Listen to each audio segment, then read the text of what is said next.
It was probably the most scary quake we've had since the main shock. It wasn't the biggest aftershock we've had, but it was very close. It was only about 10 kilometres out of the city, and it seems to have been located at the very eastern end of where this new fault that caused the big quake is.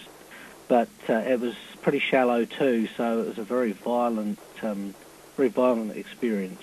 A lot of the quakes we felt have been quite a rolling motion, but this one was it was a bit like being in a plane and going through a patch of really severe turbulence.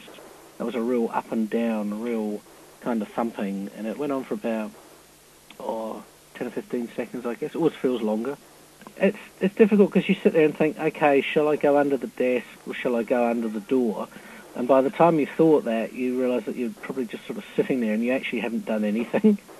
I was on the verge of going under the desk when it started to ease off, but I came back out into the main newsroom and there were a lot of people leaving the building. Quite a few other buildings around town, people have been evacuated for an hour or two while they get checked out by engineers again. We've had 2,000 earthquakes, just over 2,000 now in the last 6 weeks, but this was the 10th biggest one we've had, and it was the biggest one since sort of the immediate days after the main one. Localised sort of out towards the southwest of the city where it was centred, there's been quite a lot of damage, I think, to a supermarket out that way.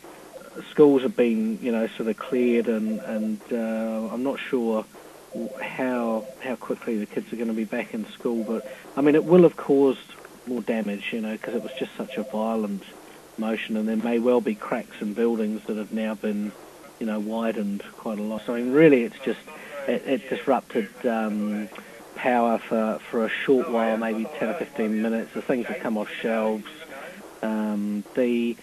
There's been sort of some pile-ups of traffic in place, and the road tunnel through between Christchurch and Littleton has been closed, but they're not quite sure what that is exactly, due to. The airport, planes have been grounded at the airport and they're checking out the runway to make sure that's okay. We've sort of got into a pattern where you might go a couple of days and not actually feel one, and then you'll have a day where you have 3 or 4, and they're only, some of them you might feel, some of them you won't, but we've had 3 magnitude 5 quakes now in the last 3 weeks, one each week, and you certainly know that they're earthquakes, and this one was very close and one of the sharpest ones I've ever felt.